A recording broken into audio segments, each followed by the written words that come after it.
Good morning, everyone, and welcome to the Committee of the Whole for Dysart et al. On Tuesday, February 9th. First item of business is I will have the clerk call the roll call. All right, Councillor Clark. Present. Councillor Donaldson. Present.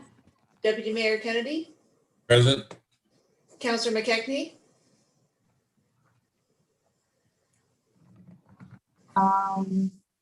Oh, he's coming back in. We see. Walt, we just called your name for roll call. Do you mind just saying present? He's muted. Sorry, I pushed a button and That's All okay. right. You're here. Councillor Smith. Present. Councillor Wood Roberts. Present.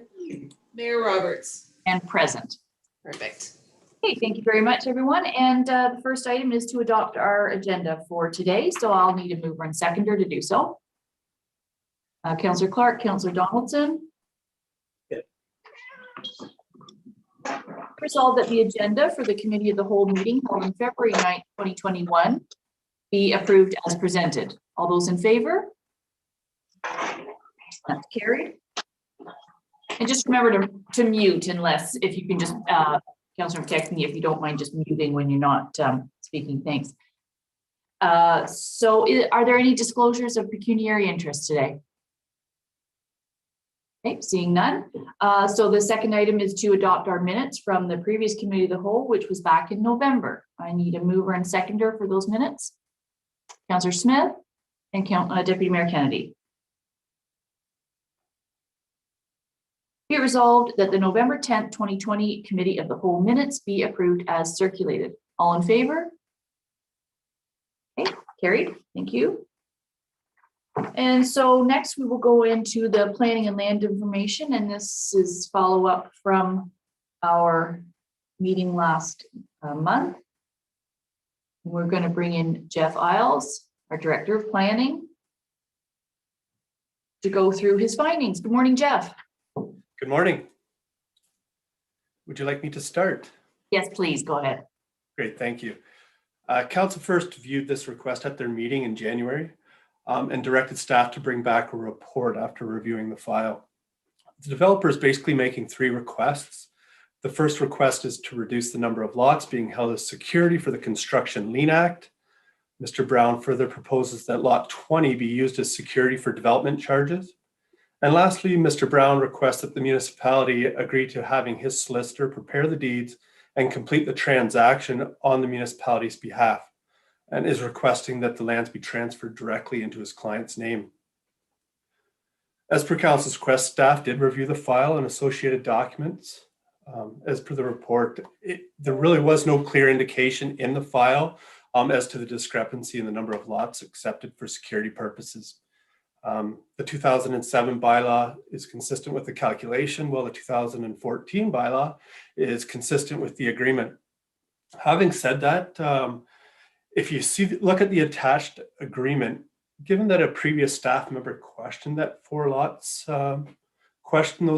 on Schedule E, if I had to choose, and I know I'm not a decision maker, it appears we are holding 3 additional lots. And like I said, there's no clear indication of that, but to me, but looking at that Schedule E of the agreement, it kind of tips my opinion that way. With respect to using lot 20 as security for development charges, staff have no concerns. Lastly, if the committee recommends that council release those 3 lots as requested, staff seek direction from the committee whether the applicant's lawyer is permitted to prepare the deeds and complete the transaction on behalf of the municipality. Council may want to consider process with this request and also ensure that the municipality's interests are protected. Staff seek direction from the committee for all 3 requests, and I'm happy to answer any questions that you guys have. Okay, thank you so much for that. And just something that pops into my head, if we were ever to enter into a subdivision agreement today in 2021, we would not hold lots. We hold a lien or like money in lieu of security. I don't know that we have this kind of arrangement where we're constantly like releasing this lot and holding this lot, and because now he wants to sell certain lots. I don't think this is the way we would set up a subdivision agreement in today's times. No, and this is certainly a unique circumstance. And from a staff perspective, we certainly wouldn't recommend it to council. Obviously, it's a council decision, but it has become a bit of an administrative nightmare because it's been 30 years since the agreement was passed. And just trying to figure out what was done and why it was done and move through and process these requests. But it is what it is, and we're happy to work through it.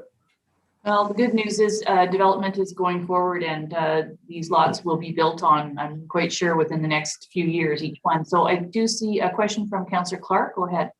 Yeah, on a couple of points there, Jeff, through you, Madam Mayor.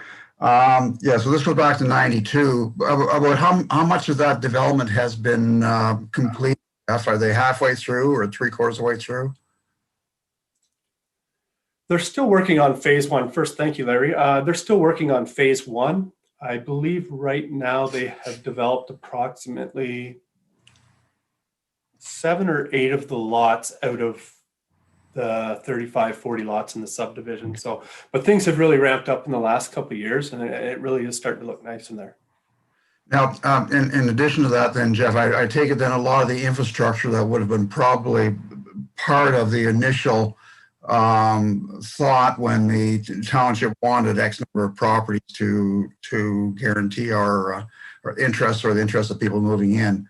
A lot of that road infrastructure and that is in place now. Do you know? Yeah, the developer continues to build the roads. During my research through the file, I did find a resolution. Forgive me, I can't recall the date exactly, but and it suggests that we actually it's a resolution from council. So it says that we should assume the roads in phase one before releasing any lots held as security in phase two. So I know the developer's been in contact with the municipality about this.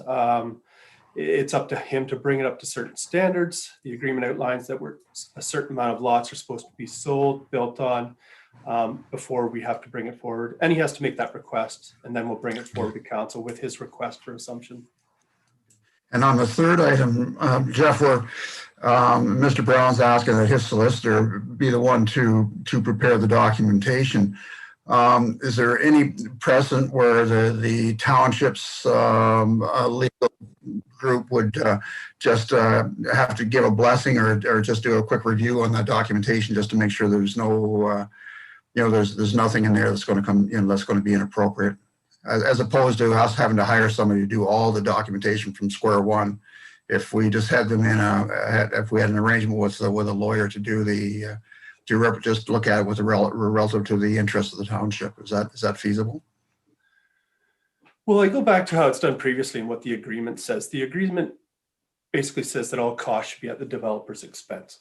Mm-hmm. So for past conveyances or release of lots of security, the developer's lawyer has prepared the deeds and then sent them to the municipal solicitor to complete the process. Okay. I know during the last request, I think it took about a month, which the developer didn't quite like. So I think he's thinking that this might be a quicker process, but staff certainly have concerns. As per the agreement, there's direction given for releasing lots being held as security. If we were to release a lot directly to the developer's client, there's no direction for that. And in my opinion, it would have to go through our policy for the sale and disposition of land, as opposed to just a resolution of council. As I said at the beginning, this isn't how you do a subdivision agreement if it was being done today. Councillor Smith, go ahead. Thank you. Yeah, I think you're right that clearly the approach of the 1990s was impacted by some of the failed developments, the bankruptcies and so forth that occurred in the 70s and 80s until council was being cautious at the time and looking for an approach to protect itself. But I think I share the concern or the question expressed by Councillor Clark and reinforced by our Director of Planning. This is a file that has a lot of mystery in it, a lot of questions, uncertainty. We look at now and say, well, I wonder why it was done that way. And so for our own protection and the protection of the Dysart taxpayers, I do think that it would be appropriate, even if the developer's lawyer prepares the paperwork, that we actually have a lawyer, look them over and ensure that the municipality's interests are fully protected before anything is signed off. So just to further understand you, because the resolution doesn't say that we'd have to add that to it, that we the very last bit that we that his lawyer drafts everything up, but that our lawyer just does a quick review. Yeah, I think that's appropriate. Sure. And I think that was sort of the direction that Jeff is looking for.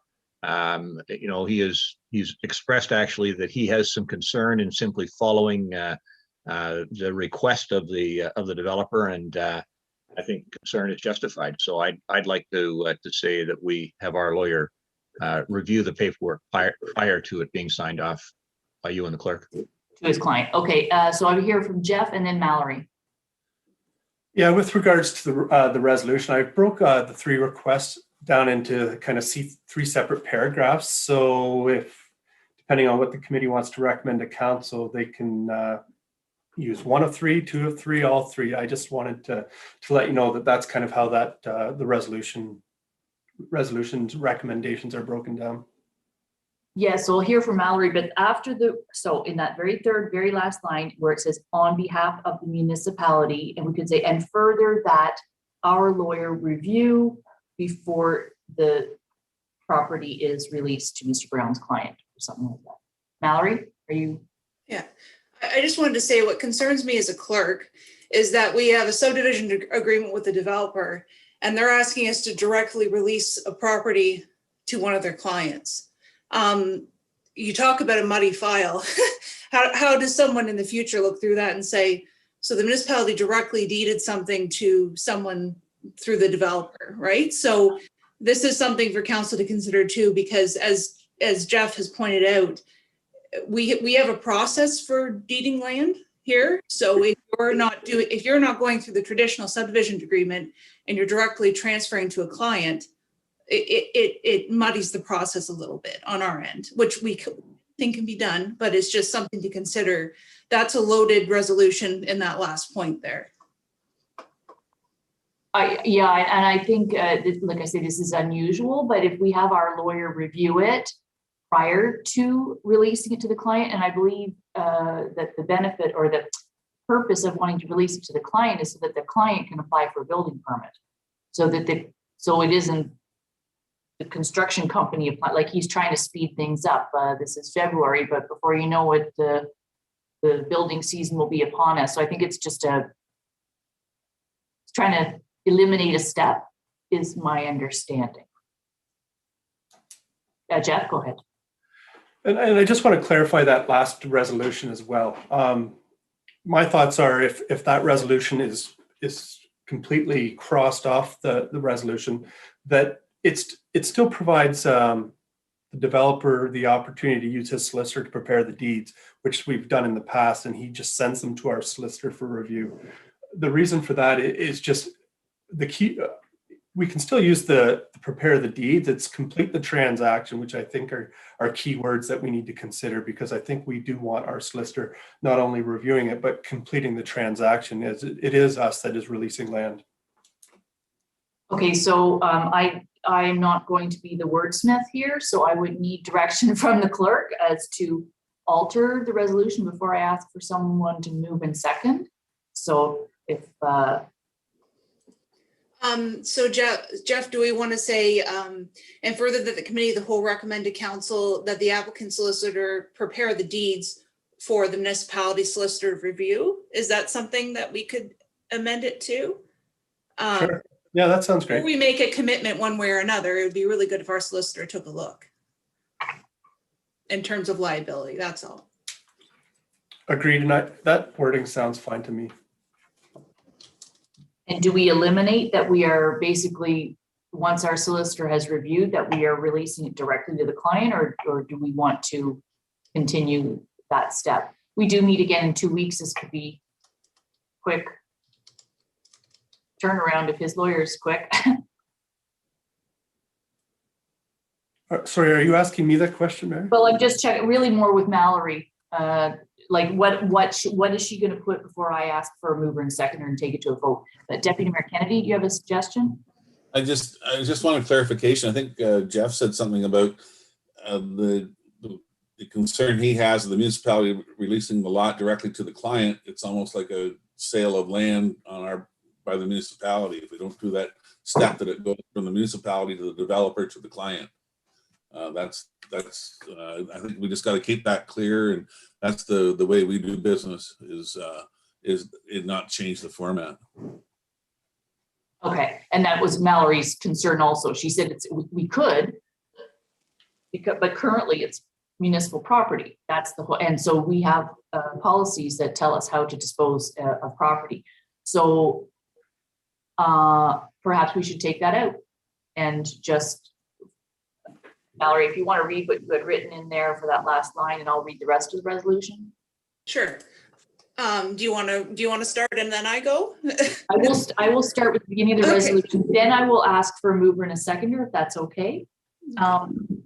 Be it resolved that the committee of the whole recommend to council that upon payment of all outstanding taxes and fees, along with all legal costs and disbursements of the municipality for the herein contemplated transfer, council agrees to reduce the number of lots held as security for Construction Lien Act and release to the developer lot 19, lot 21, and lot 22, plan 637 in the geographic township of Dysart, presently held as security under the subdivision agreement.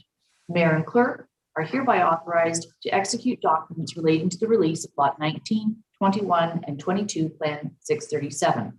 And further, that the committee of the whole recommend to council that lot 20, plan 637, presently held as security for road construction under the subdivision agreement, be used as security for development charges. And further, that the committee of the whole recommend to council that the applicant solicitor prepare the deeds for the municipality solicitor to review. That's the end. And Tamara has her hand up. I was just going to suggest instead of his review in order for him to complete the transaction, if you needed that to move it forward, or do you just want him reviewing it? Do you want our lawyer to complete the transaction? That's a council decision. Yeah. We'll have a problem if the township's the one that's transferring the land to the client. I don't think we want that. This property is going to be in existence for the next couple 100 years, and somebody's got issues with the property, even though it's nothing to do with the township other than us doing the transfer. We do not want to be on the radar in that. This belongs to the developer. So I think we have to abide by what Jeff was recommending earlier, that the transaction is on behalf of the developer, but not the township's not the one who's transferring the land to the client. Thank you. Okay, Jeff. And I was just and this is just a suggestion, perhaps to make it easier, that portion of the resolution can be completely crossed out, because internally we will make sure that it follows the proper process and that our lawyer does the transaction on our behalf. It's only if we're altering that proper procedure that I'm seeking direction. Okay, so that said, the resolution that was included in our package would completely eliminate the third little paragraph. And we'll go from there. So is that the case? I read the rest. I'm not going to read it again. I'm just crossing that out. And in that case, could I have a mover and a seconder? Could I say something, please? Absolutely. Sorry. Mr. Brown's been trying to get this subdivision going for a long time, as we all know. And I think it's great that he's finally, making some headway. And I'm sitting here listening to this, and it seems like we're going around in a circle here. So tell me if I'm wrong. So we hold these lots. He wants to sell them, and we're debating on whether the piece of paper sends it back to him, the developer, or to me, the client. Is it not just common sense? It would go back to Greg, and then Greg would send it on to the client. I mean, I think we should be really happy that Mr. Brown's starting to really make some progress on that subdivision, because it's going to be great in the future for our community, because a lot of people want to move up here. Yes, Councillor McKechnie, and I think that that's what we're inferring by taking all that out, that doesn't go directly to the client. Yeah, okay, I just think we've been going here for a long time, and to me, it just makes so much common sense that should have, right off the start. goes Well, back to- it was a request, so then therefore staff have to bring it back because that was and then we get to make like he said at the beginning, I'm not a decision maker and we are, and it looks like that's the decision that we're making. It was a request from Mr. Brown. So with that being, I think you drive around in that subdivision. oh, it's beautiful. I think he's done a great job with the roads, and the lots are all big lots, and nice homes are already in there. So I think it's a real positive for our community. Yep. This is an extra step, but it's the way we dispose of land. Okay, so mover seconder, please, to move on. Councillor Wood Roberts, Councillor Clark.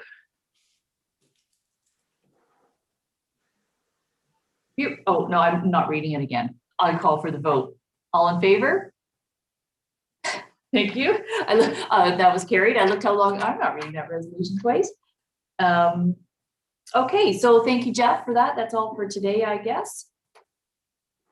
I'm sure we'll have lots at the council meeting. So the next is our fire department report.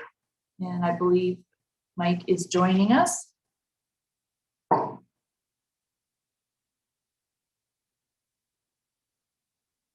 Let's wait till Mike comes in. Morning, Mr. Giles. How are you? Good morning. Very well. Good. Go ahead. So yeah, straightforward report. Not a lot to report as of January. With the COVID and the stay-at-home order, we don't have a lot of practice training, inspections or any of that sort of thing going on. So yeah, any questions or comments? I'm happy to take them. No, pretty fairly quiet month, which is good, all things considered. And you again continue to lead us through. We had hoped when we met last week for our emergency group, we were sort of facing that we might have restrictions lifted this week, but we do not. So we'll continue forward with that. Hopefully at the 16th now that we'll be able to do a few more things here. However, you're always keeping everybody informed when there's little changes here and there, like dog grooming was then all of a sudden permitted. So it's really hard to follow everything, I know, but I appreciate you staying on top of all of that for us. Any questions? Any questions for our fire chief today? No? Okay, thank you very much. And so I'll need to move this seconder to accept the report. Councillor Smith, Councillor McKechnie. Be it resolved that the committee of the whole acknowledges receipt of the fire department report for January 2021. All in favor? That carries. Thanks, Mike. Thank you. Great day. So next we have a very short public works report and no staff on that because it's just basically a roads, like a status report on operations, which January was a pretty decent month actually. And I know, I think I mentioned it last time, it's very much appreciated, particularly our sidewalks and pathways through Headlake Park and that type of thing that are being extra work, it seems to be this year, that people are able to get out and walk around in town. So while we don't have staff, if there's any questions on the report, comments? No? Okay, so a new mover seconder to receive, Councillor Smith. Yeah. Can I ask a question? Yeah, sure. So given the stay-at-home order, I didn't drive into town on Friday, but I wondered if the sidewalks and snowbanks were cleared up in town on Friday, this past Friday. Did that actually happen? I'm not aware of what day, but I'm in town and walk the sidewalks and pretty much every day, and there are no snowbanks in town. Like to step over from where you park to the snow to the sidewalk. Whether it was done Friday or whichever day it's cleared. I don't know if anyone else is in town and around to notice that. Staff, yeah. What, had you That's a had good some take. comments? Yeah. Okay, thank you. Okay, so just mover seconder to receive the report. Councillor Smith, Councillor Donaldson. Be it resolved that the committee of the whole receive the winter operations report for information. All in favor? Carried, thanks. Then we'll go on to parks, recreation and events, and Andrea Mueller is going to be joining us on her item there.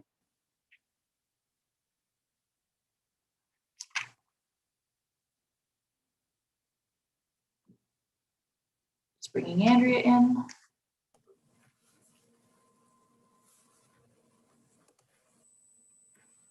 Good morning. Morning, how are you? Great, how are you? Good, thank you. Hey, so diversity and inclusion. Yeah, so I've been taking part in different training sessions throughout my career, but in more recent years, there's been a lot of talk about diversity and inclusion, accessibility, many different things. But the trend right now is to promote diversity and inclusion, first of all, with registration forms to either take away the gender option altogether or to have more than just male, female, and have maybe prefer not to say or non-binary, different terminology. So on ours, for most of our programs that we run, gender doesn't matter. You're allowed to participate no matter what you are, you can participate as long as you meet the age requirement. So that's where we have a requirement. But more recently, the Canadian LGBT plus Chamber of Commerce has hosted some free training sessions. There's still some going on. This is something they're launching. It was brought to my awareness through the Ontario Highlands Tourism Organization, and they're really promoting the diversity and inclusion in tourism. And so I was looking to, and like I said, at some of the parks and recreation training as well, they suggest that you put your preferred pronouns on your title, on your signature title. So when it goes out to people, they realize, so for us, it would be like, for myself, it would be she, her. That's how I identify. Some people might have he, him, or they, them. But it's just so that somebody contacting us knows how to address us, and then they may feel comfortable in sharing their information, so we address them properly instead of saying hello, sir, ma'am, or you guys is a common one that many of us do.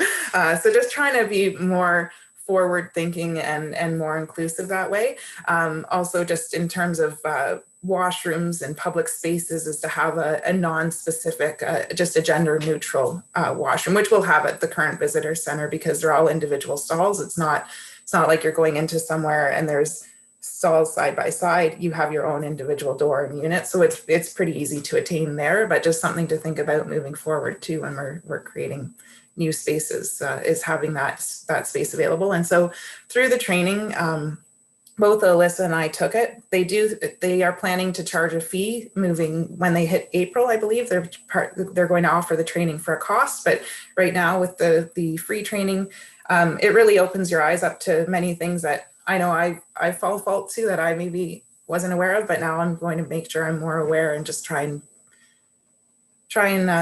create that inclusivity. Sorry. Great, no, that's great, Andrea. And I was thinking before you mentioned too, as our visitor washroom center, that was really important to have the way the design is for exactly that. It's gender neutral. And so you go in, it's basically vacant or it's occupied, or I mean, you use it or not use it, and it's not for anybody. I find it interesting that so many, I was thinking when I saw this here, so many federal government forms, paper forms, do not give you that option to say, prefer not to say. It's one or the other. And they're changing that now. I think in this course, they were talking about, like, even with passports now, they're changing that on a passport that you can have, there's an alternative option, and they're trying to make that move forward, and just even within workplace guidelines and everything. So that I think some things are coming ahead of other things, but it will all transpire in the coming years for sure. Deputy Mayor Kennedy, go ahead. I just wondering, Andrea, what you think might be the impacts to our recreation centers and outdoor washroom facilities. Is there any impact? So for the outdoor washroom facilities, no impact because all of them are individual units. At the arena in the change rooms, they're gender neutral, and what they do now. I guess if there was somebody,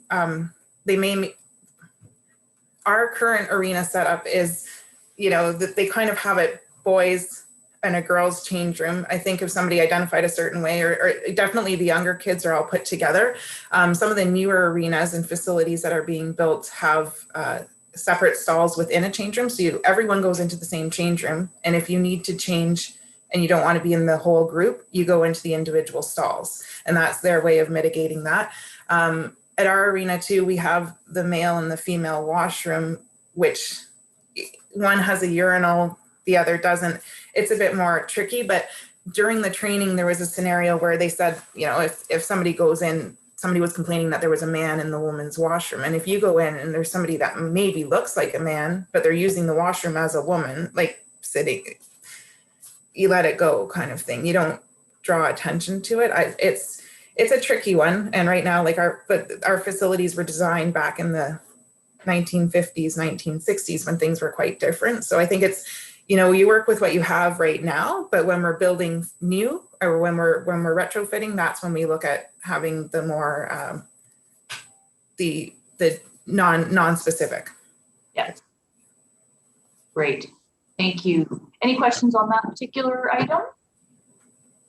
Good. So it was great to take online training. So we do have a resolution to receive, but before I do that, I just want to say Dysart Recreation has been posting a few things, particularly about our outdoor rink on Maple Ave. I don't know if it's happening with the outdoor rinks in Harcourt or West Guildford, but we really appreciate the public shoveling, bringing their own shovels, by the way, because we can't leave equipment there. But if you're going to shovel the rink, shovel it right up and over the boards. You got to take the snow out. You can't leave it packed to the side. It will just melt down and wreck the ice at the board. So that was something you guys have been posting, and also your snow sculpture contest. Now go figure, with the super cold weather, it's not packing snow. It's different snow. So I don't know how the contest has been going, but there are ways to make ice blocks. So I was thinking about that, like, how you make a form and pack the snow, and you can actually add a little bit of water to make them into snow blocks and then sculpt from there. But anyway, I hope that's going well, the contest.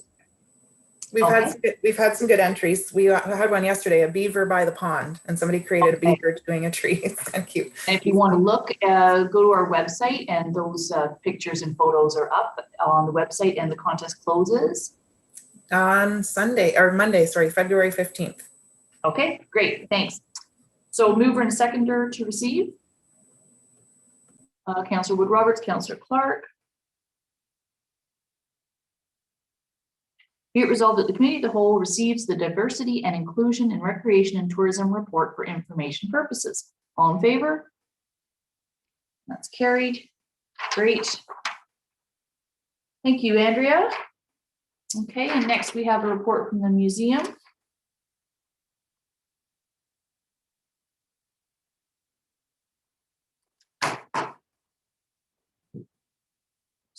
Kate.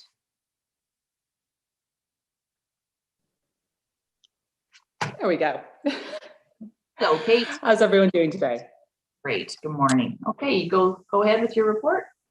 Yeah, so bit of an update since the report went in. It's looking like, because of the current guidelines from the province, the stay-at-home order has been extended a little further for us, as everyone knows. But it does look like the museum will be able most likely to reopen around February 16th, pending on if there's any developments in the meantime. So we're looking forward to that. But yep, in the coming weeks, just because there is still a lot up in the air with the whole situation with COVID and how developments are going, even though once we reopen, we will still be offering an awful lot of our content online, so that we can connect with people who are staying close to home, because really, even once the economy is reopening, they are still advising people as much as possible to stay close to home. And that's the way we're all going to get back to normal faster. So we're working with that, but it's all good. We carry on. Okay, any questions for Kate on her report? Councillor Clark?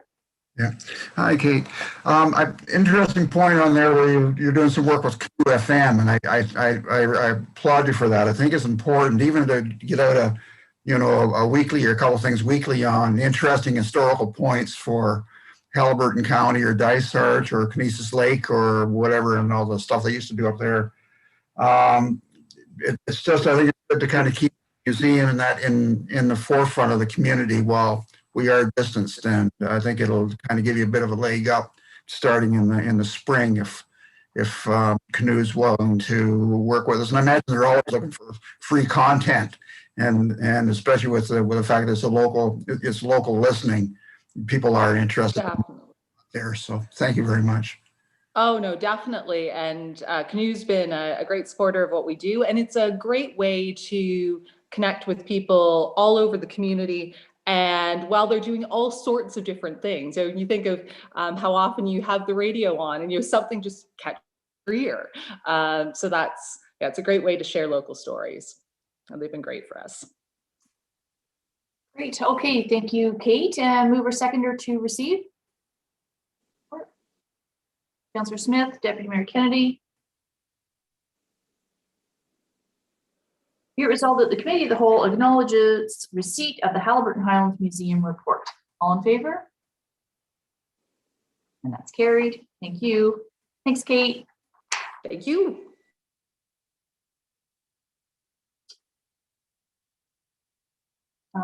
And next we'll bring in Carl. Rob's not with us today, so we're going to just have Carl for the Building and Bylaw Department. Got a few items here. First is building permits. Morning, Carl. Good morning. So first up we have is your building permit report. Right. So it's fairly typical other than the number of major residential projects we issued permits for. Those were up slightly. Otherwise, it's fairly typical. That's great. Actually, yeah, no, they're up significantly. And I was just thinking that if January is the indication of how the year is going to start, that we could be in for another record bumper year. But also, it's great that people don't wait to the last minute because building permits take time to review. So I encourage anyone who's wanting to build this year, get even if you're not, now it's February, frost is in the ground, but get that building permit so that you're ready to go in the spring. Don't wait till April. Councillor Smith. Thank you.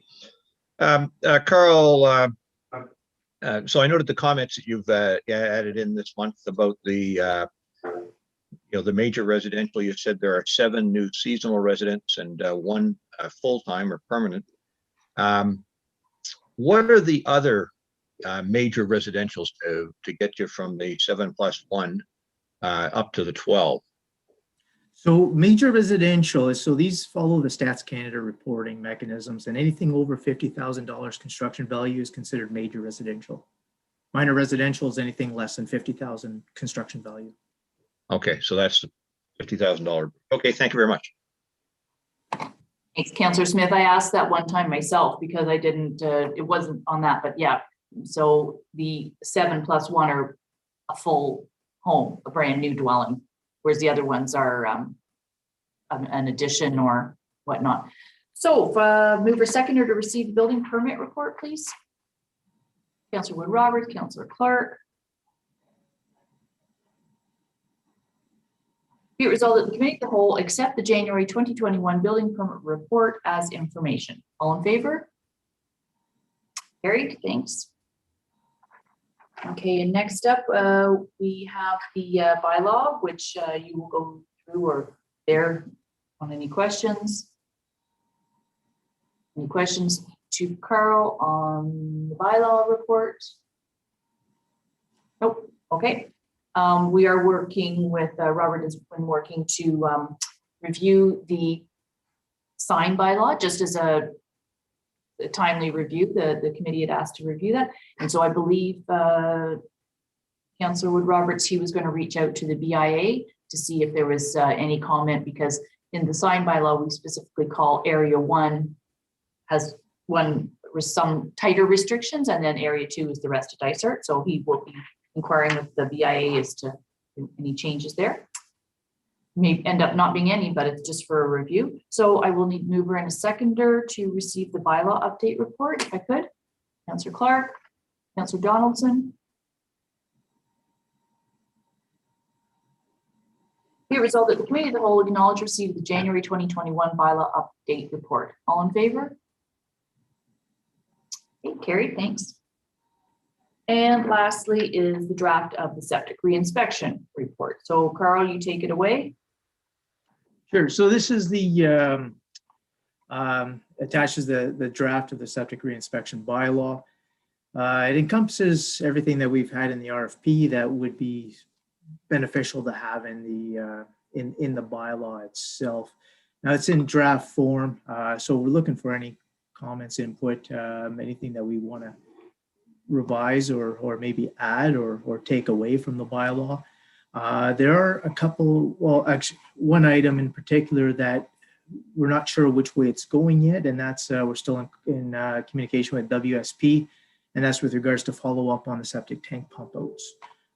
So that item might change.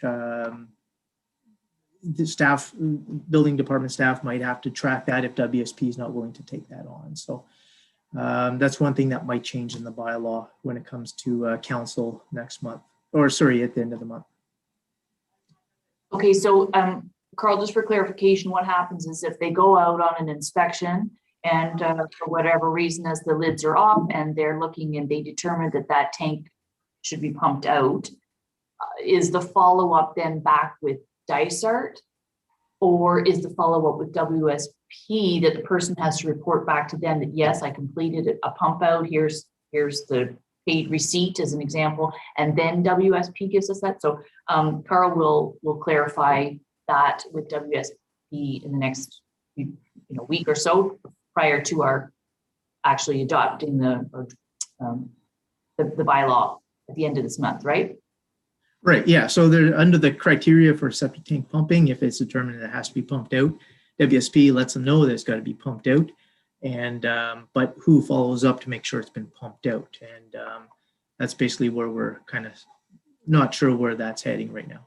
Right. Okay. So further questions to Carl on this? Councillor Smith, go ahead. Yeah, thanks. I have some questions and some comments. Maybe I could go first with the questions. In 3.1, Carl, you mentioned all properties within 30 meters of a lake. I was wondering if you'd thought about including rivers there. We don't have a lot of rivers, but we have many properties around Dysart on rivers. What goes into a river flows into a lake. So why wouldn't we include rivers, riverfront properties in that respect? Yeah, so this is basically going off of what was decided on the last reinspection bylaw, which was we focused on lakes. So again, if there is appetite to go after rivers, we'd have to specify that. Now, again, our RFP was specific to the lakes, that identified the lakes that were included in the reinspection bylaw.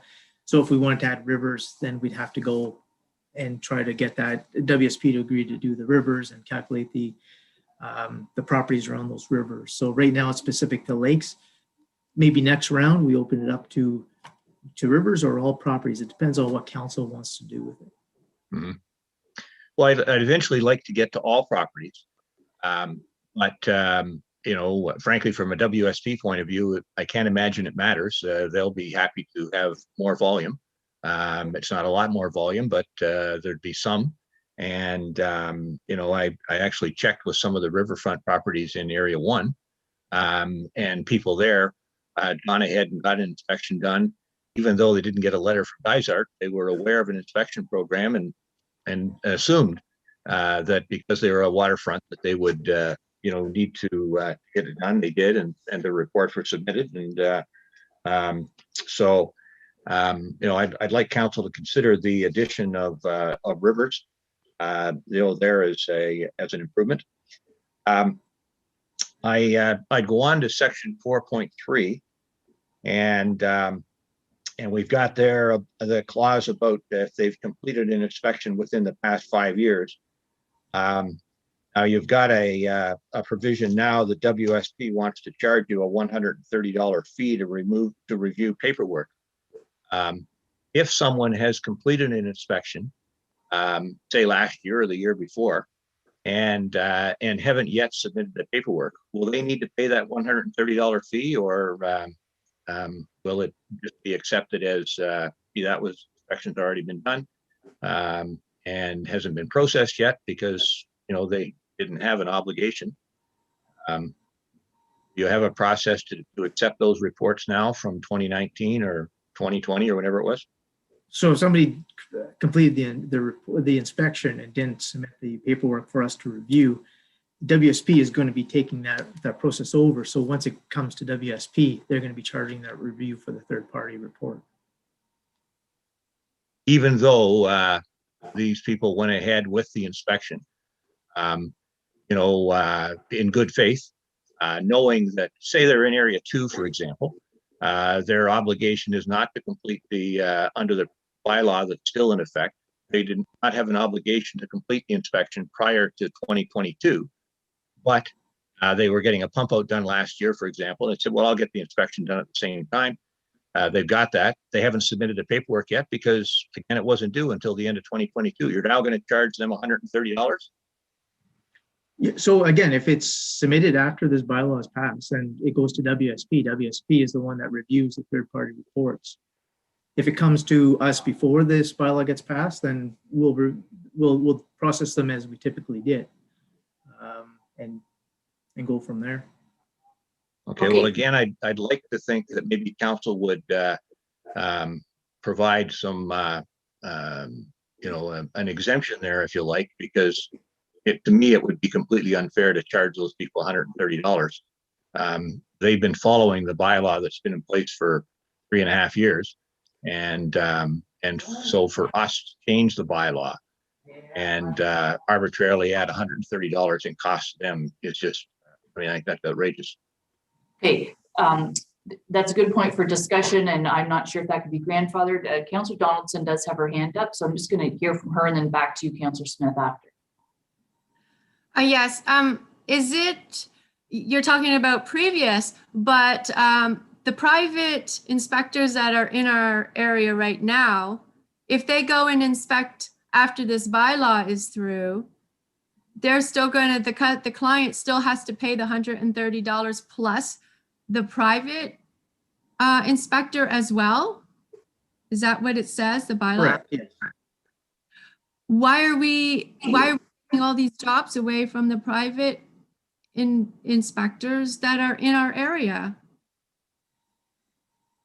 Well, Councillor Donaldson, we've been discussing this for a year, that we decided that we would go with a third party, which we changed the system and we tendered that out. And I know Councillor Smith is laughing, but this is something that, so that ship has sailed, if you will. So what we wanted to make sure was included in this. So this summer, we're going to start in with area 2. If someone in area 3 who is not up for inspection or 4 wants to have septic inspection done this summer, as an example, they can go out and hire a third-party inspector, but there is still paperwork and there's still a review process. So that is where it would cost that extra additional 100 and whatever dollars it is. It's not mandatory. We're saying it's mandatory going into area 2 now. Someone wants to go outside and get ahead. What Councillor Smith is proposing is the ones that have been done and date stamped and it was done last year be grandfathered. So perhaps they would have to have the date if they have had I don't disagree with that. If they've had an inspection prior to the date of us passing this bylaw, that we would consider that grandfathered, that it's already done. We've already said if someone's going to have an inspection this year by a third party outside of the area that WSP is going to start into, that WSP would have to review it. is it possible that any inspection, I can't imagine there are very many out there, like it literally could you count on one hand that there are people who have inspections that are sitting with paperwork at home, but there may be 3 or 4 that have had that done. We don't know. But could those ones that have a date prior to the passing of this bylaw be grandfathered? And that the municipality would accept those? Carl, is that possible to add that into the bylaw? It's not necessarily something we have to add into the bylaw. It's something that we can process internally if that's what council decides, is that we take those ones on. Again, I'm not sure why they wouldn't have been submitted if they were done last year or the previous years. Yeah, they may not have submitted because it wasn't required. I'm just going to surmise somebody was in the transaction of a sale or who knows what. And so they had something like this done. I really think it'll be very minimal number out there, but we don't need it then in the bylaw, but I would be willing to, if someone had a date and it was, 2020 or 2019 and they've had a septic inspection done and they're in area 2, 3, or 4, that the Dicer would accept that. Why they'd be sitting with paperwork at home, but you know what I'm saying, Carl? It could just be because it was for some other reason. We don't know the reason. But going on a go forward basis, if someone outside of the area that we're going to start this year wants to have inspection done, that was very important for us to make sure that was included, and it is, but there is administration fee for that. So, Councillor Smith, I know you still had more to go. So you have the floor. Okay, thank you very much. So I'll move on to, I'm going to come back to the $130 fee in a minute, but I'll go on to 6.3 first. It's kind of following things sequentially.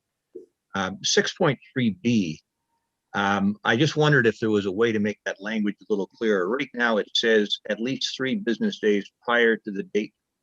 Sorry, it's not at all clear right now. And I'm wondering if we might change it to say something like at least 3 business days prior to the date proposed by WSP. So that, because I think that's the intent, Carl, but. Correct, yeah, I see what you mean. That's a wording issue. I can definitely. Yeah, it's just, right now, it just, I don't know what it means. It's 3 days notice of what? So if you were to change that to say at least 3 days prior to the date proposed by WSP, then the owner would know exactly what the deadline is to communicate with WSP. They need an alternative date. In 6.9, the proposal that you have here is that the invoicing, is we're going to issue an invoice to each property owner, I guess, after the inspection has been completed. And if they don't pay that invoice, then we're going to add it to their tax bill. And I don't know whether you or Barbara is the person best positioned to answer this, but I wondered, we're going to do these inspections in the summer, so our final tax bill for that year will have already been issued. But would it not make more sense to just get these things, collect them, and add them to all the tax bills so that when the preliminary tax bill goes out, next February, it has that fee, $280 or whatever with HST, on the tax bill, as opposed to having to create an invoice, mail it out to each property owner, and then process the payments for those who get around to paying it and keeping track of those that didn't pay it and add that to the tax bill. It just seems to me like the process here is more complicated, more labor intensive, and more costly because of postage than it needs to be. Again, there's different ways of doing it, but what happens in the case where somebody submits a report saying that they've already had their inspection inspected, now we're going to have to refund them that we added to their tax roll. We'd have to identify every property that we're going to be doing that year and add it to their tax roll. I just don't. I'm not sure. Like there's benefits of doing it either way. This is the way that we've chosen to do it. Well, I'm only talking about issuing invoices and adding it to the tax bill for those properties for which WSP actually does an inspection. If somebody submits a third-party report or has already had their inspection done, WSP is not going to be doing an inspection, and therefore they won't be reporting to Dysart that there's a need to issue an invoice. So I just ask that, you know, you and Barbara take a look at that and make sure that we're not creating, you know, more work for ourselves than is necessary. Your whole objective with engaging WSP was simplifying, getting work off of you know, Dysart's desks and onto the desks of somebody who's doing this for us. And as I said, mailing out what's going to be literally thousands of invoices over the next 5 years. That's going to cost us a lot of money, and both in terms of postage, labor, and so forth. I think that there's a simpler way. Tamara, go ahead. Barbara can answer this more intelligently probably, but one thing off the top of my head is a lot of people are on equal payments for their taxes. So you start throwing in these extra things on top that the same work you want to take away from WSP and invoicing, you're just going to add to the tax department is my guess. It's just shuffling it. And I also think this is probably with WSP, something that they have done in municipalities in the past. They've done this. I've relayed the story of my daughter who lives in Algonquin Highlands, and it was all with them. The letter came from them. She paid them. So I imagine that this is. We're not proposing that our system is different than Algonquin Highlands. They're not paying WSP. It's actually Dysart that's going to issue the invoice. According to the bylaw here, Dysart's going to issue the invoice. They're going to pay Dysart, and we're going to pay WSP. Which, yeah, I know. Keep saying the same thing. John, what number is that? That's in 6.9.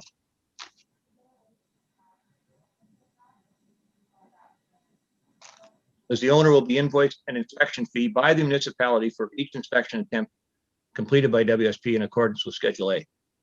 Okay, So, maybe we can just check before the final bylaw comes at the end of February meeting if this is the standard business model for WSP.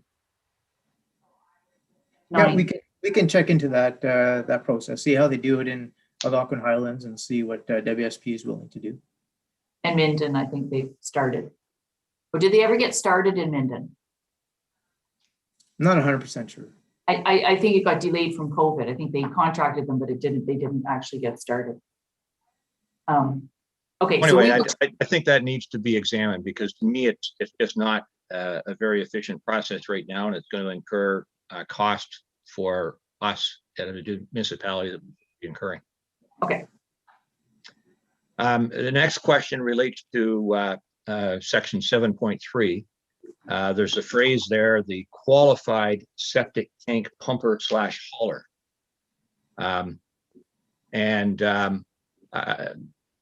No, qualified septic tank pumper / hauler is not a defined term. And so anybody reading this bylaw is likely to ask, well, what does that mean?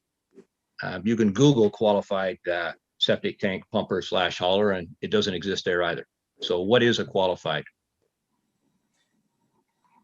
Yeah, good point. We can put in a definition. So qualified means qualified through the province. We can put in a definition if that adds confusion, if you're confused by that process. Well, I think it's important that as an owner who's going to be responsible for ordering a pump out, and that to comply with a municipal requirement, if you're going to specify that it's qualified, whoever that means, that you need to tell me, because we can add a definition for sure. Okay. And then, you know, in that same 7.3, there's going to be a record of the tank's condition.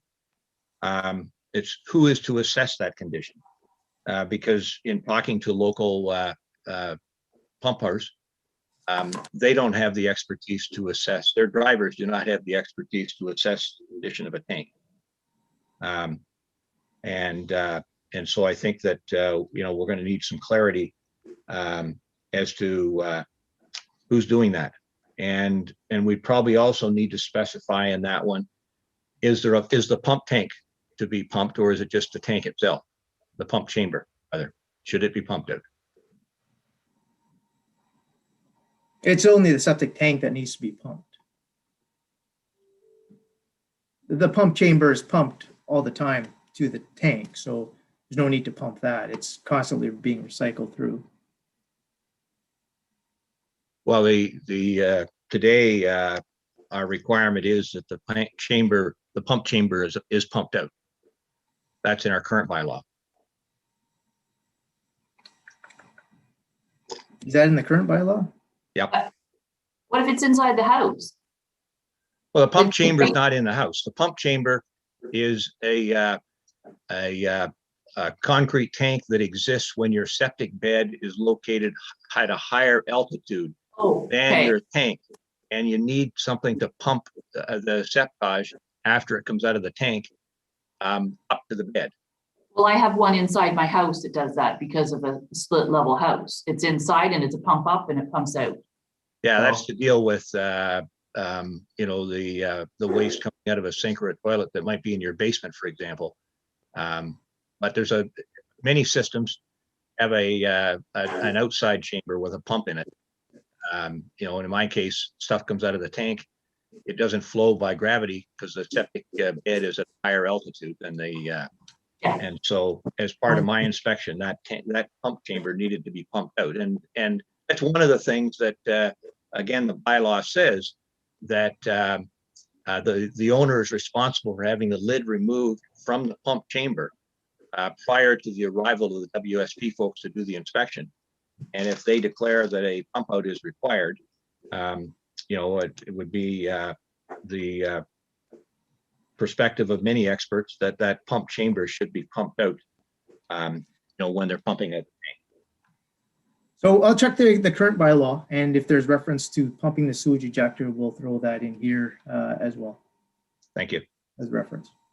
In 7.4, you introduce the concept of assessing the tank size for the first time, and this is in a case again where there's a pump out that's been required.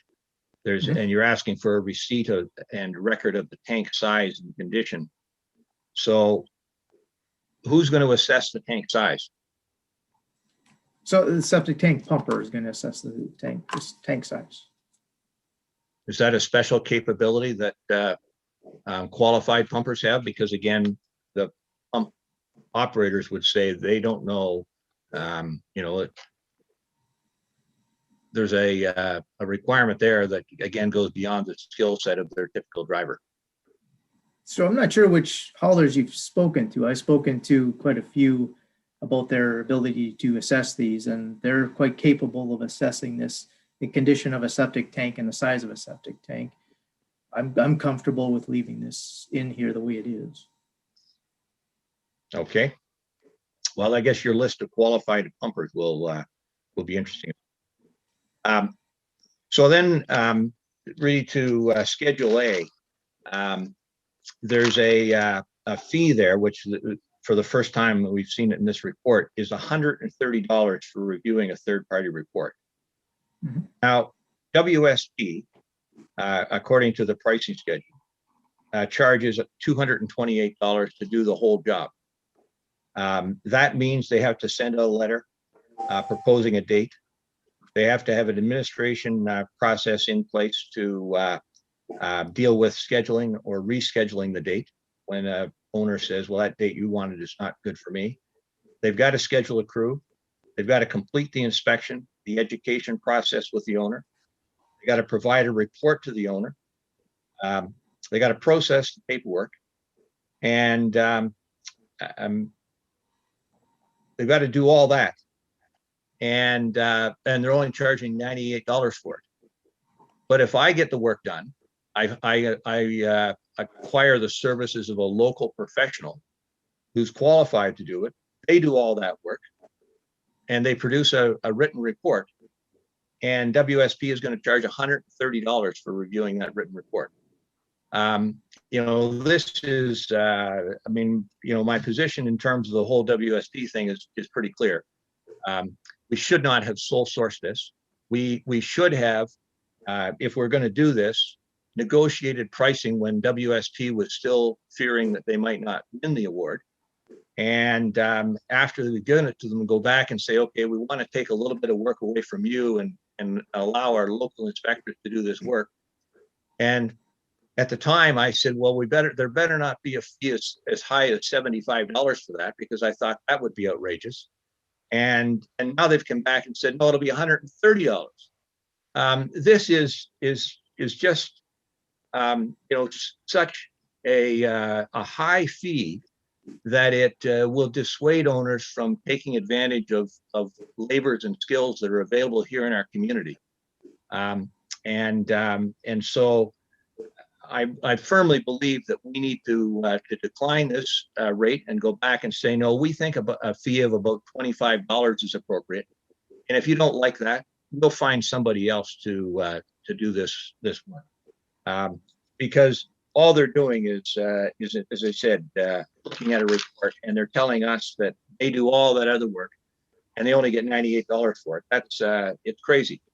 And so, consistent with Councillor Donaldson's comment, we cannot accept that.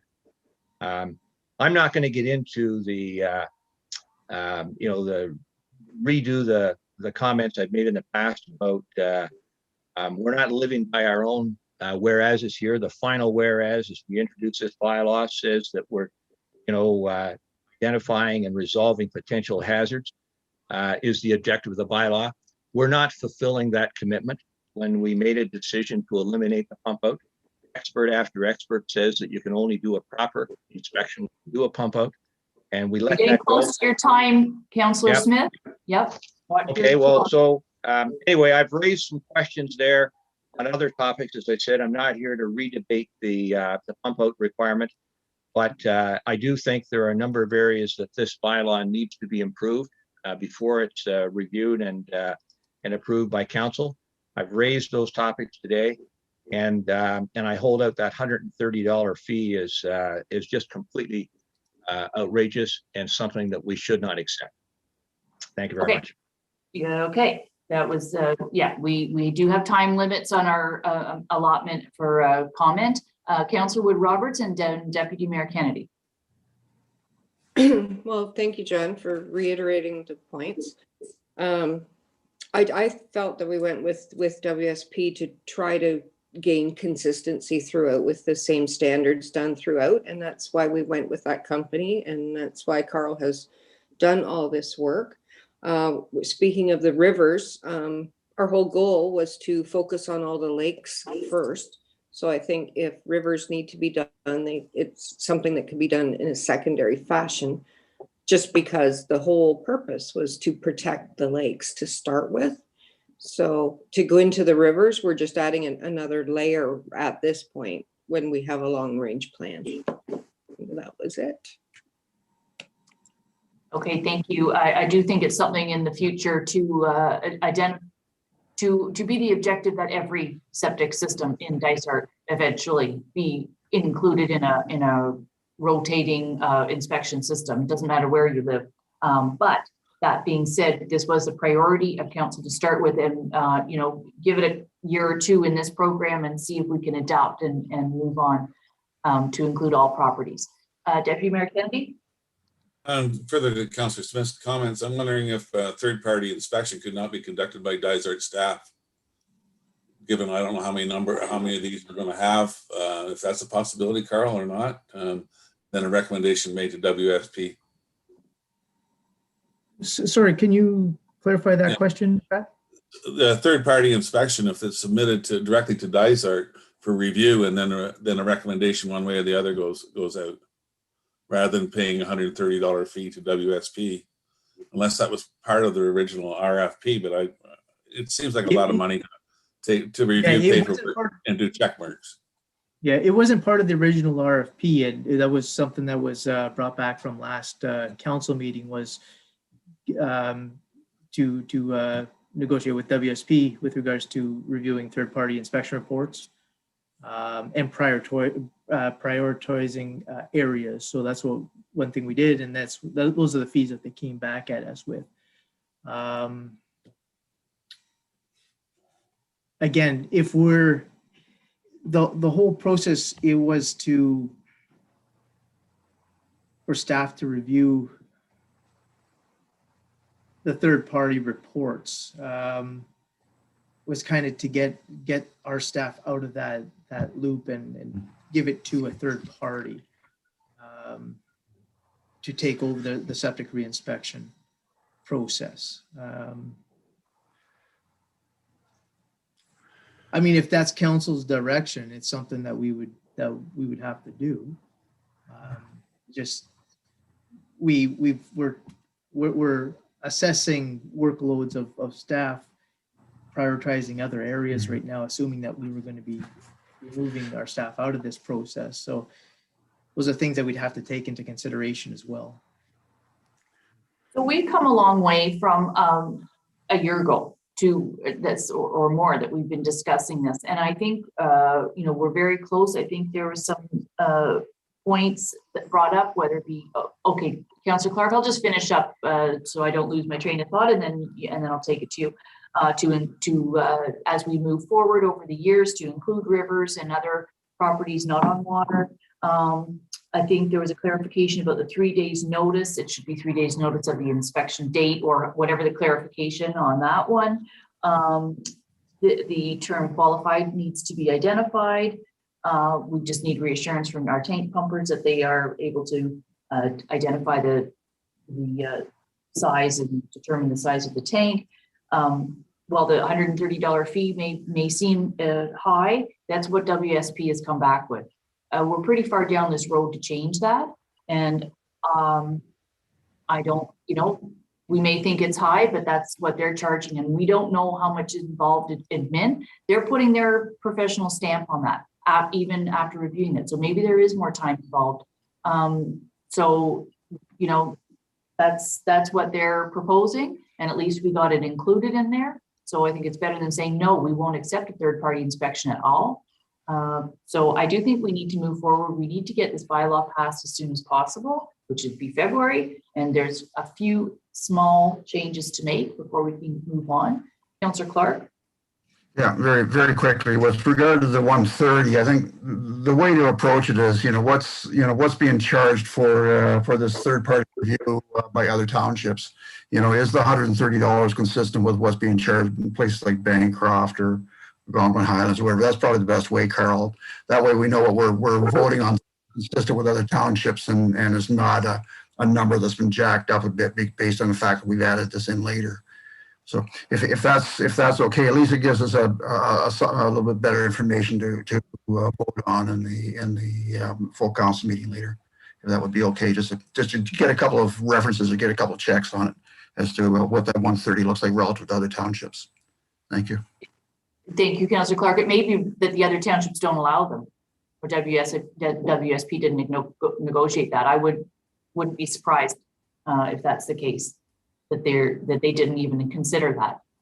So, is there any other? One thing too, of just the bullet points. It goes from 8 to 10. There's no 9. You just number. Okay, yeah, the bylaws has to be properly formatted still. It's just still a fairly rough draft. So. Yes, but just, after. Gotcha. That's it. Yeah.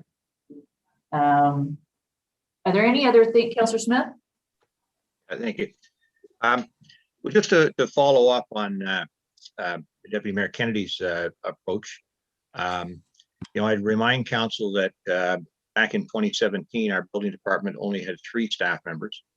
As 4 today, there was a staff member added to help address the inspection workload. Now that the inspection workload is going away, even if it only largely goes away, taking the approach that if somebody chooses to secure the services of a qualified local inspector, have their inspection completed, separate and distinct from the WSP process, they should be able to submit, they can incur that cost, make all the arrangements themselves, and have a written report, comprehensive written report submitted to our building department, consistent with the process that's been in place for the last 3 years. Our building department could look that over and say yay or nay, and complete the process on its own without any involvement by WSP, and obviously eliminate the $130. WSP could have avoided this problem by having a reasonable fee, but by proposing, demanding essentially is what they've done, because we sole source to them, didn't have any competitive pressure on them. They said, well, I'm going to charge $130 to look over somebody else's report. It's an outrageous fee, and therefore, thank you very much. We don't need it. We're going to do it ourselves. And again, most owners won't pursue this, but a few will. And frankly, our local contractors would benefit from having the work. So I'd like to see us, put it that way in the bylaw, so that that option is available. We can discuss and vote on it in a couple of weeks. But to me, that's the right way to go. Thank you. Okay, thank you for that. So Carl, what I would suggest is that a couple things, if you could check if other townships even allow third-party inspections, and if so, was there a fee? And do we have capacity in our staff, with our staff, to, if someone has completed a third-party inspection, to do the review ourselves? And we need to be honest with our staff capacity. So if you can bring back the bylaw to, as such, with a report that goes with that, and we can vote in 2 weeks. Is that okay? Yep, we can work on that. Okay. So I believe that seems like full conversation on that. I will ask that we receive the report for information, which is what the resolution states, and direction has been given to make those some changes and to do some investigation. And so the draft will be back on our, with those changes, the changes I was talking about with the clarification of notice of inspection. But Carl will have some other details. Okay, so mover and seconder for today, please, for this. Councillor Wood Roberts, Councillor Clark. It resolved that the committee of the whole received this report regarding the draft septic reinspection report bylaw as information. All in favor? Okay, carried. Thank you. Okay, so thank you, Carl. And next we'll go into finance, and we have Barbara on our screen with us here. And good morning. Good morning. First up we have is just the check summary. So if there's any detail in there you want to share with us. Yeah, so total disbursements for January was just over 1.2 million, comprised of vendor payments of 1 million and the balance for payroll. Okay, questions on that? Mover seconder, please. Councillor Smith, Councillor McKechnie. It resolved that the committee of the whole acknowledges receipt of the January 2021 check summary. All in favor? Okay, carried. And next is the monthly sewage readings. So typical trend of what we've seen in 2020, usage is down roughly 20% if you were to compare January to January. Obviously still dealing with the pandemic and the outcome of the usage on our metered sewage. Yeah. Okay. Mover seconder to receive a question, Councillor Smith. Thank you. Through you, Madam Mayor, just a question with respect to the 20%, is a continuing trend, and hopefully we won't see that again in the next couple of months, because we'll be comparing against the kind of post-COVID start. But one of the ones that sort of jumps out at me in this month is the Echo Hills apartments. The number here of 42,000 for 42,000 gallons for January of 2021 is nearly double the 22,000 that they had in January of 2020. It's higher than any month they had in 2020, and frankly, far higher than most months. And the aberrations that kind of keep popping up in this report always leave one wondering about how do we get the numbers, and is the system by which they're counted or measured accurate as it should be? Is there an explanation for that kind of aberration? And I use that as an example from this month's report. Well, it's a good example. I did not look at this report in detail because so many months it's the same, and I know it's COVID, and I did look at this, and that is a bit of a bump. So maybe Barbara, I don't know if you're able to comment. We don't have Rob with us today either, but yeah, there could be quite a few variables. Again, looking at COVID, in this facility here, it could be that people are home on a much more regular basis due to the lockdown. We do have meters that measure the usage. We are looking at how the metered customers are being billed, and exploring if there is a different way of billing that type of customer. I do know in the 2021 budget, there is some money there to start replacing some of the meters at these locations.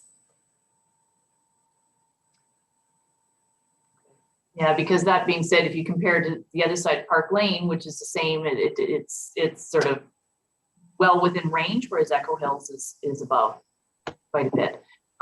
We also identified the fact that through when we discuss next week at our meeting service delivery review in general, like this is an area of it's inconsistent revenue, if you will, because we don't always know, it's this up and down fluctuating usage, but either the meters need to be calibrated or the ERU system, which is a more consistent way to calculate, might be a better way to go, but it's certainly something that we should look at, that particular one.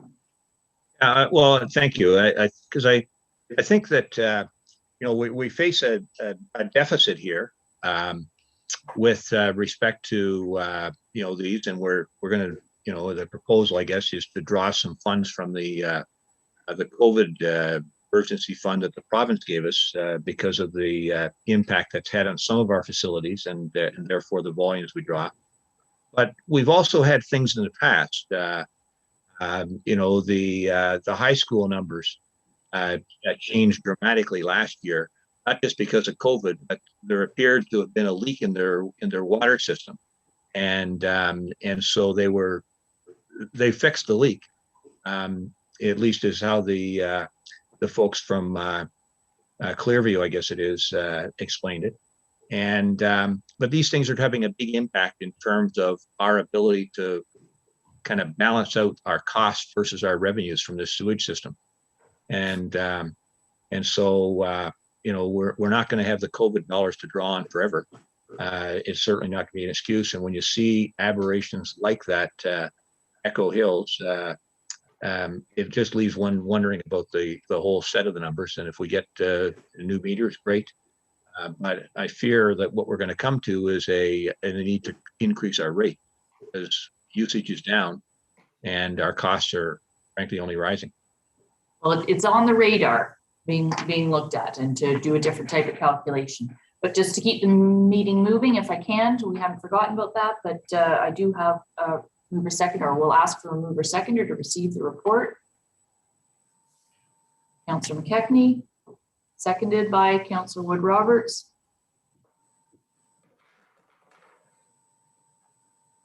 It resolved that the Committee of the Whole acknowledges receipt of the January 2021 monthly metered sewage readings report. All in favor? That's carried. And lastly, we have the talk to Life Labs, and we have counter offer. Yes, so at the last regular council meeting, we had discussed the renewal, and the tenant came back with their initial request of no change to the current cost per square foot. Council directed staff to go back to the tenant with a proposal of an increase in year 1 to $15.75 per square foot. And then in years 2 to 5, a 2% incremental increase. The tenant has since come back and offered no rate increase per square foot for years 1 and 2, and a increase to $15.25 per square foot for years 3, 4, and 5.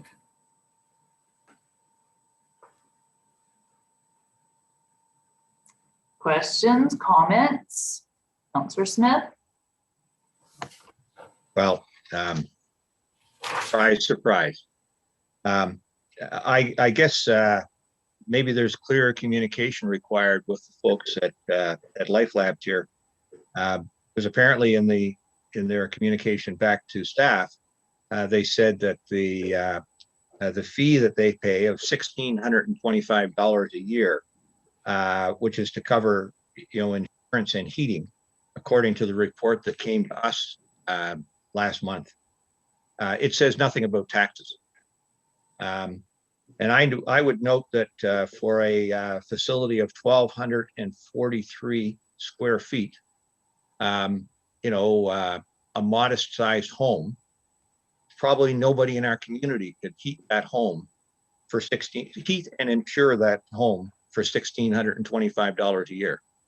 And yet these people from a huge corporation with $1 billion a year in revenue have the gall to tell us that $1,625 not only includes heat and insurance, it also includes taxes.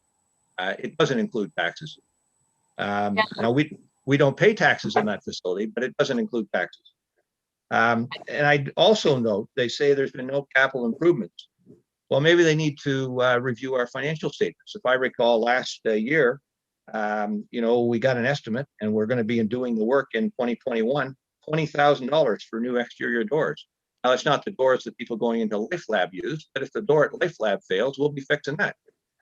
There was a plumbing issue last year. We had to bring in expertise from outside the community to address the plumbing issue. The parking lot. We recover a little bit in fees, but there's been big investments there. And those are just a few things without asking staff to go back and review all of the capital expenditures and maintenance activity over the last 20 years, 15 years rather, that Life Labs have been located at that facility. If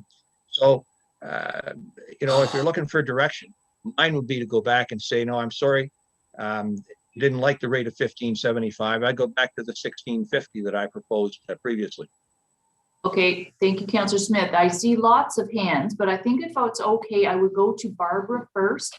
And then in order, I saw Deputy Mayor Kennedy, Councillor McKechnie, and Councillor Wood-Roberts. So Barbara first. Yeah, I just wanted to clarify that the $1,600 quoted in the report of the last council meeting was just for utilities. Property taxation is not included in that number. Yeah, most people who pay rent don't pay taxes. That's why you pay rent. It's incorporated into that. Deputy Mayor Kennedy. Yeah, on one hand, I support Councillor Smith. I'm also concerned, number one, that this is an anchor tenant in our building. It was originally constructed to bring medical support to our community. So there is a community cost involved. The increase in our parking rates is helping to offset some of these costs as well, which I realize is maybe not appropriate, but I know as a frequent flyer at the lab here lately, it's $3 every time I go. I'm concerned that they talked about this before about amalgamating Minden and Halliburton together. And I am really concerned we lose this to the community for the sake of 75 cents a month or a square foot. I like Councillor Smith's idea and I fully support it, but I can't vote in favor of it if it means that we may lose this important piece to our community. And I do have a fear of that. Okay, thank you so much. Councillor McKechnie and then Councillor Roberts. Yeah, I 100% disagree with Councillor Smith, and I think that we should just sign the deal. This is a service for our wonderful community, especially all our people who need blood work, especially our senior citizens. And let's stop talking and discussing about an extra $1,000 over 5 years. If they move it, what happens then? What are we even discussing this for? This is so important to our community. And let's just move on. Enough. Just like most other things today. Councillor Wood Roberts? Oh, I just agree with Mr. Kennedy. I think it's too important a facility to play with. It employs a lot of people from our community. And it's just a much needed service. It should be localized as to where it is. Okay, was there any other councillors that wanted to comment on that? Okay, so we do have a resolution in front of us. You know, they're not ones I want to play hardball with, that's for sure. And we did do an offer, but it's a risk, and that's what I see if we continue to try to negotiate with this. And there we go. So I do, Councillor Donaldson. Just a quick question. Is Life Labs is it a monopoly on what they do in the industry, or are there other companies that offer what they do? Is Life Labs the only one? Like, this is our only option? It's just a question that I thought Councillor of. Wood Roberts might know if there's other private lab companies out there. There are lots of other private lab companies, but not any that are willing to make the commitment and provide the service in our community that I'm aware of right now. Okay, thank you. So we do have a resolution that was included in our package, so it is at the top there. So as read, it is to accept their counter offer. So what I will do, because I think everyone who wanted to speak has had a turn, so I will ask for a mover and seconder on the resolution as presented. Councillor Wood Roberts, Councillor Clark. Well, could you read the resolution? Because the recommendation that's in the report is that staff is requesting direction from the committee of the whole.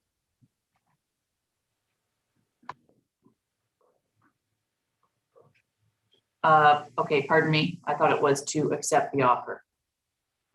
Okay, so through the discussion, I believe that the direction would be to accept the offer, because I've heard from 1, 2, 3 councillors, and I spoke to Mallory, go ahead. It will need to come to council anyway, so this is the pre-discussion before it comes back to council in a couple of weeks. So this was just getting your feel for the counter offer, and then Barb will bring another report back to council, I believe. Just so you understand the process. Yeah, so right, I apologize. So the main direction had been no, go back and counter offer again. I think what I heard from several councillors is that the direction is to accept the offer as the counter offer as presented. There's no further direction to staff to renegotiate anything else. Okay, so I do have moved by Councillor Wood Roberts, seconded by Councillor Clark. Be it resolved that the committee of the whole provide staff direction respecting the Life Labs LP lease renewal counter offer for the price per square foot during the 5-year lease period commencing July 1st, 2021 and ending July 20th, 2026. All in favor? Okay, so that carries.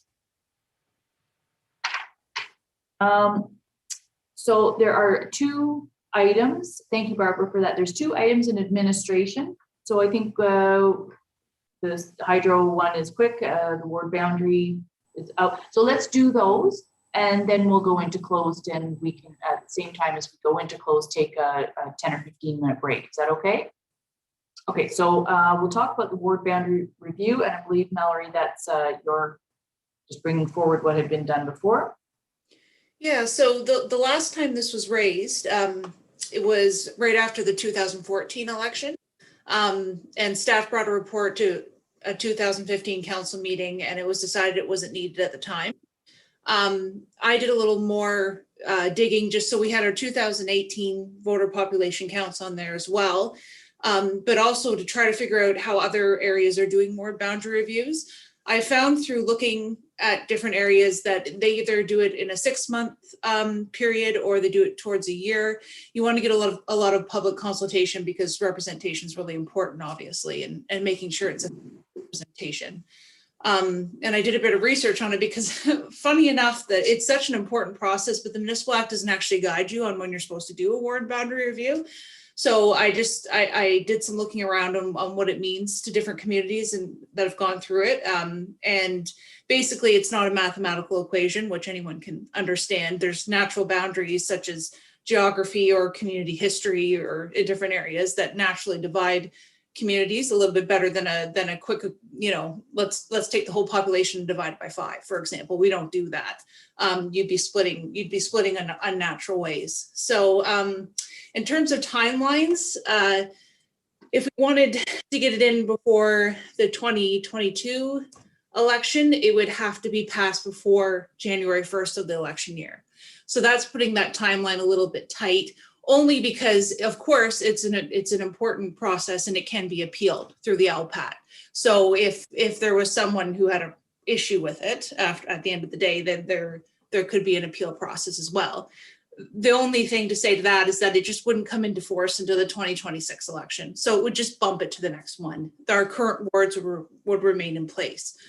So I do think it's important because it is an important thing that if we were going to go forward with it, it would be a consultant that would be involved to kind of get an expert to come in to give a really thorough review and make sure that it's done properly. It's a question whether council wants this to be a priority in 2021. Okay. So you had the voter population count for 2018, that's eligible voters, but not the actual number of people that voted. No, I meant to go through my stuff to see, just curiosity, like as an example, is Ward 1 at 55% and Ward 2 is at 30%? I don't know. I don't remember the numbers from the actual people that voted. Deputy Mayor, sorry, Valerie, did you want to comment on that? And then I'll take it. I see Deputy Mayor just Kennedy. that I'm looking to look it up as we talk. Okay, Yeah. Deputy Mayor Kennedy and then Councillor Clark. Thank you for the report. I'll take it as information and we'll take a look at it when life starts to settle back down into something even close to normal. Thank you. Not a priority. Okay, Councillor Clark. Yeah, this would be a good year. I think not to be incurring the additional cost. I think anything that's discretionary, we should be leaving off the books if possible. The other thing though is we've got a census coming up in June, and that's going to have some impact. I think we've seen a significant change to this area with a lot of people moving in on a more permanent basis. I know with regard to my ward, I've got about a 60-40 split between seasonal and permanent. I think a lot of that has changed given what has happened. And even though we're looking at a lot of people come up with the cottages last March and are still here, a lot of them have disposed of their properties in the city, and I think a lot of them will plan to remain if we get some of the broadband improvements and that type of thing made. This is going to have some impact with regard to our overall service delivery, recreation, you name it. There's a lot of impact that's going to happen as our demographic profile changes. So I would suggest that we hold off for another year until we get some of the results from the 2021 census. Thank you.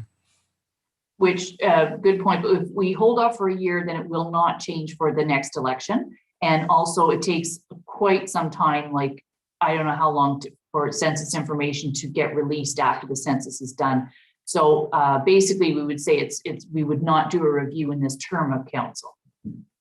Would have to be the next council to say, and they wouldn't probably want to start initiating anything in their first year. And they would have census information by then. They would have voter information from, what you don't want is that it's heavily lopsided in any particular area. But as Mallory noted in her thing, there's so many other factors, whether it be geography or natural boundaries, etc., that type of thing.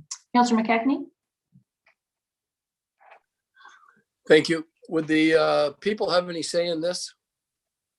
Yes. it's a public process. So that's what Mallory said. Not only is we'd need public consultation, we probably need a consultant to walk us through it, but then it becomes a public bylaw, what that's called, that where public can comment and it can then be appealed if someone didn't want it. So Mallory, if you want to just explain that.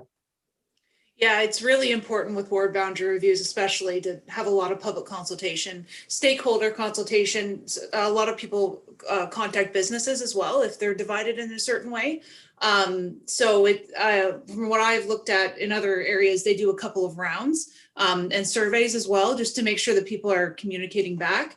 And then what happens is the consultants make a recommendation to council. Obviously, council has the final say on if they want to divide the ward boundaries, if they want to go through it. And then a bylaw is passed, but then there's an appeal period where someone can appeal it to the LPAT. And the LPAT will look at effective or proper representation and decide if the boundaries were redivided in a good way, basically to represent the community properly. So it's a big undertaking, and as Deputy Mayor Kennedy said, we have an awful lot on our plate right now, and COVID is making everything just that much harder and more stressful. And I wouldn't suggest that this, unless we had a glaring issue, I wouldn't suggest that this is something that we would make as a priority right now. But Councillor Smith? Yeah, thank you. Well, I think we do have a glaring issue. The fact of the matter is, when you look at the numbers for 2018 count that Mallory has provided, the sum of the voters in Ward 2 plus Ward 4 at 7,400 is 55% of the total voter count. The gaps between 1,600 in Ward 1 and 3,900 in Ward 2. This is not a shift of 10 or 15 or 20, 25%. It's nearly 2.5 times. The Mallory's report references that the Supreme Court of Canada did note that population should not be the only factor in defining effective representation. But I went back and looked at that ruling, which occurred in 1991. And they did emphasize that the importance of the first priority is relative parity of voting power. A system which dilutes one citizen's vote unduly as compared to another citizen's vote runs the risk of providing inadequate representation to the citizens whose vote. They go on and talk, they can never be completely equal. As they note, people die, people move. But Elections Canada took that ruling from the Supreme Court, and at the time concluded that the population count district to district should never vary by more than 25%. And in fact, afterwards in 2018, they reduced that to 15% because they noted that even in 2003, there was only 5% of their electoral districts that had a variance of more than 15%. Now, even if you went with the 25% target, 4 out of our 5 wards are more than 25% at variance to the average of about 2,700 should be there per ward. Councillor McKechnie's ward is actually pretty accurate in terms of the number, but the other 4 are completely off base. There is no justification. If we're going to be living by the rules of democracy, representation by population and so forth, we need to act on this. In terms of the amount of time it takes, well, we could turn it into a multi-year process, or we could recognize that it was only a few years ago that municipal elections occurred every 2 years, and people somehow managed to do this redistribution, adjust the size of wards and so forth to keep them aligned. It seems to the approach of kicking this can down the road is just perpetuating a problem that hasn't just existed here for a year or two. This was a problem that existed with the first staff report, showed numbers. they don't add up. So I don't know what the numbers really were when you go back to 2000, and there was a report here from 2014 that gave numbers for 2006. Well, the 5 numbers, it's not out by a digit or two. It's somehow out by a couple hundred. So I don't know what the numbers really were back in 2006. But we had a long-term problem here. And There's other hands, Councillor Smith. Are you almost finished? yeah, I'm almost finished. But doing nothing is just not acceptable. There's a lot of things that could be adjusted here, but certainly dealing with the disparity in the ward boundaries is something that's important. To suggest that these things are done based on the layout of our community, well, I'll use an example of Redstone Lake. Half of Redstone Lake is in one ward, half's in the other ward. The boundary isn't just the east side and the west side of the lake. There's a stretch of Redkin that, from the Pelaw Bridge to the end of the road, half it's in Ward 5 and half it's in Ward 4. There's no community boundary there. I'd challenge anybody to drive along that road and distinguish where one ward ends and the other starts, even in town. You yourself, Madam Mayor, have said we think of the business district as not just being the traditional downtown, but extending out County Road 21. Well, Ward 1 doesn't go all the way out County Road 21. Some of those businesses are in Ward 1 and some are in Ward 2. No wonder Ward 2 is 2.5 times the size of Ward 1. We haven't struck any boundaries that are consistent with the way. There's people requesting a break. There's other hands, and you need to. We hear your point, and then you elongate it. I know what you're saying. We have to take. There's other people to speak, and there's other considerations that this staff and this council have on their plate. So, Councillor Deputy Mayor Kennedy. I believe the original ward system was set up after the original amalgamation of Dysart from the 9 townships, hence the reason why it's structured that way. Second is the other elephant in the room is county council has to determine whether we're going to move forward with amalgamation. You may only have 1 vote here in Dysart in the future. So if that goes through. So I think it's another reason to defer. Thank you. Okay, so this is here for information. Unless obviously, Councillor Smith, you want to pursue this. If there is someone else that wants to give staff direction to pursue, but if not, then we receive it for information. Is there anyone else that wants to pursue changing the ward boundaries at this time? No. Okay, so I need a mover and a seconder to receive the report. Councillor Clark and Deputy Mayor Kennedy. Be it resolved that the committee of the whole acknowledges receipt of the ward boundary review report for information. All in favor? Okay, thank you, carried. And lastly, in this agenda item, it's just a letter from Hydro, but it came to me and I sent it on to Mallory to be put on an agenda for us to share with the community. There is help and support with Hydro One for individuals. They would have to look and see how they qualify, but also for communities and for small business. So I encourage you to share this letter with anyone you can. I don't know if there's, through HCDC, Deputy Mayor Kennedy, if you can keep them posted on this. If any help and support for individuals, businesses, and community groups that we can get is appreciated. Hydro is a big cost for a lot of people. So that's just there for information and to share. So I need a mover seconder, please, on that. Councillor Clark, Councillor Wood-Roberts.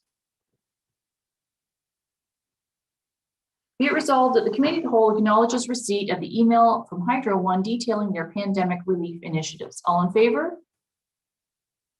Okay, and that's carried. What I'm going to do now is we will pass the motion to move into closed. Once we pass that motion, I'm going to ask you to you are already on mute, and then turn your cameras off. The screen will come up, but we will also take a break. So it's 10:50. We will reconvene at 5 after 11. So if you can come back to your computers, turn your screen on so I know you're there. And by 5 after 11, we'll actually commence the closed session agenda. But for now, we'll move into closed, then take a recess in closed.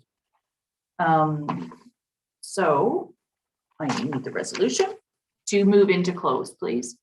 Mover seconder, Councillor Donaldson, Councillor Wood-Roberts. Be it resolved that the Committee of the Whole adjourn its regular meeting at 10:48 a.m. to discuss matters pursuant to Section 239 of the Municipal Act 2001 as amended pertaining to a proposed disposition of land in the Township of Guilford, Kinesis Lake property, a proposed disposition of land in the Township of Dysart, Industrial Park property, litigation or potential litigation, including matters before administrative tribunals affecting the municipality or local board, Claxon Lake access. Item E is advice that is subject to solicitor-client privilege, including communications necessary for that purpose and Claxon Lake access. And item B, lastly, well, that's not B, it doesn't matter, personnel matters about an identifiable individual. All in favor? That is carried. So put your screens to stop video, and we are now in closed session.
Okay, so we are back in open session, and there's just the one item left on our agenda, which is regarding the Claxon Lake access. And we have had a request to have a deputation to council. So I don't know if anyone wants to take us through this, or if I should just speak to it myself. Is Tamara still on the call? Yeah, Tamara's on the call. I don't know if through the clerk or if you want me to just explain. Yeah, we've received advice from our lawyer here for council's consideration about the deputation request. So we just have a resolution on the floor here, whether council wishes to honor the deputation request or if they think the letter has enough detail. So, you know, we did discuss this in some closed session also with our lawyer, and generally we also have information on where we can approve a deputation.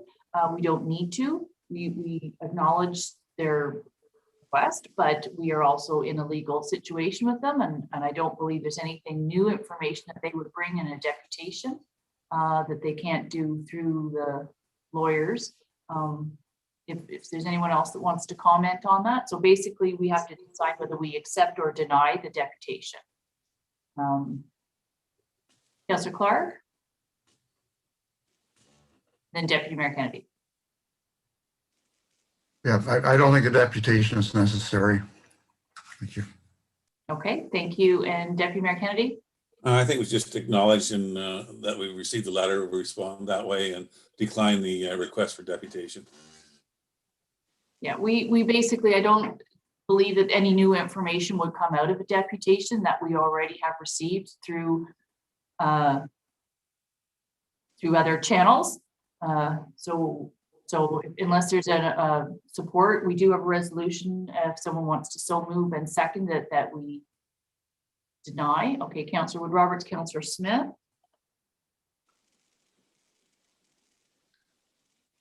Be resolved that council denies the request for deputation from Mary Ellen Bench of Denton's Canada LLP regarding access to municipal lands on Claxon Lake. All in favor?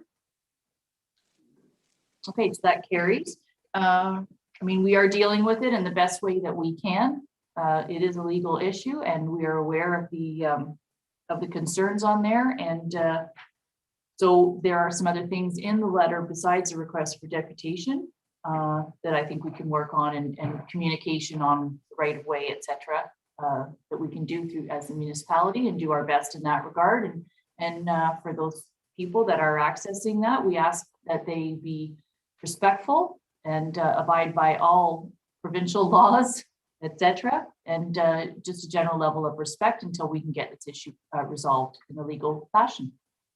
Okay, so that was our last resolution of the day. The next one is to adjourn, unless I'm missing something through the clerk. Councillor Donaldson, you want to adjourn? Yes, that was okay. I thought you might have added something else. Great, we could still get by for lunch. So moved by Councillor Donaldson, second by Councillor Clark. Be it resolved that the committee of the whole adjourn its meeting held on February 9th, 2021 at 12:43 p.m. Before I ask for the vote, I'll just remind you this Friday, we have our budget meeting, mainly to discuss the roads issues. So that agenda will get posted shortly, but you have all your previous information, so that'll get done. As well as next Tuesday, we have the meeting to discuss service delivery review. So make sure those are in your calendars. All in favor? That's carried. We are now adjourned. Have a great day. Enjoy the bit of sunshine I think we still have left. It's cold, but great day to get outside. Okay, take care, everyone. Stay safe.